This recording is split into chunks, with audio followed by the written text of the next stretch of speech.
اللهم صل صلاة كاملة وسلم سلاما تاما على سيدنا محمد الذي تنحل به العقد وتنفرج به الكرب وتقضى به الحوائج وتنال به الرغائب وحسن الخواتم ويستسقى الغمام بوجهه الكريم وعلى آله وصحبه في كل لمحة ونفس بعدد كل معلوم لك. اللهم صل صلاة كاملة وسلم سلاما تاما على سيدنا محمد الذي تنحل به العقد وتنفرج به الكرب وتقضى به الحوائج وتنال به الرغائب وحسن الخواتم ويستسقى الغمام بوجهه الكريم وعلى آله وصحبه في كل لمحة ونفس بعدد كل معلوم لك.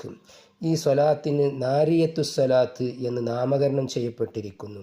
ഖസീനത്തുൽ അസ്റാർ എന്ന ഗ്രന്ഥത്തിൽ ഷെയ്ഖ് മുഹമ്മദ്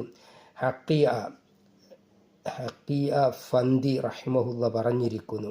ഏതൊരാൾ ഈ സ്വലാത്ത് എല്ലാ ദിവസവും 41 പ്രാവശ്യം 100 പ്രാവശ്യമോ അതിൽ കൂടുതലോ ചൊല്ലിയാൽ അല്ലാഹു തആല അവരുടെ എല്ലാ ദുരിതങ്ങളെയും ദുഃഖങ്ങളെയും അകറ്റുമെന്നും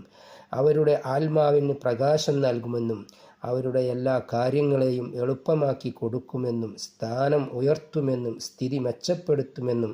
ഭക്ഷണത്തെ വിശാലമാക്കുമെന്നും എല്ലാവിധ ഗുണങ്ങളെയും തുറന്നു കൊടുക്കുമെന്നും മുസീബത്തുകളിൽ നിന്നും ആഫത്തുകളിൽ നിന്നും രക്ഷിക്കുമെന്നും ജനങ്ങളുടെ ഹൃദയത്തിൽ അദ്ദേഹത്തോടുള്ള സ്നേഹത്തെ അള്ളാഹു വിട്ടുകൊടുക്കുമെന്നും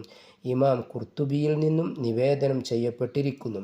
ഈ സ്വലാത്ത് 4444 പ്രാവശ്യം ഒരു സദസ്സിൽ ഒരുമിച്ചുകൂടി എല്ലാവരും കൂടി ചൊല്ലിയാൽ ഏതൊരു ഉദ്ദേശത്തിനു വേണ്ടി ചൊല്ലപ്പെടുന്നോ ആ സംഗതി പൂർത്തീകരിക്കപ്പെടുമെന്നും ആഫത്തുകൾ ദൂരീകരിക്കപ്പെടുമെന്നും ഇതിൻ്റെ ഗുണങ്ങൾ പല പ്രാവശ്യം പരീക്ഷിച്ചറിഞ്ഞതാണെന്നും ഖസീനത്തുൽ അസ്റാറിൽ മഹാനവർകൾ പറഞ്ഞിരിക്കുന്നു. اللهم صل صلاة كاملة وسلم سلاما تاما على سيدنا محمد الذي تنحل به العقد وتنفرج به الكرب وتقضى به الحوائج وتنال به الرغائب وحسن الخواتم ويسقى الغمام بوجهه الكريم وعلى آله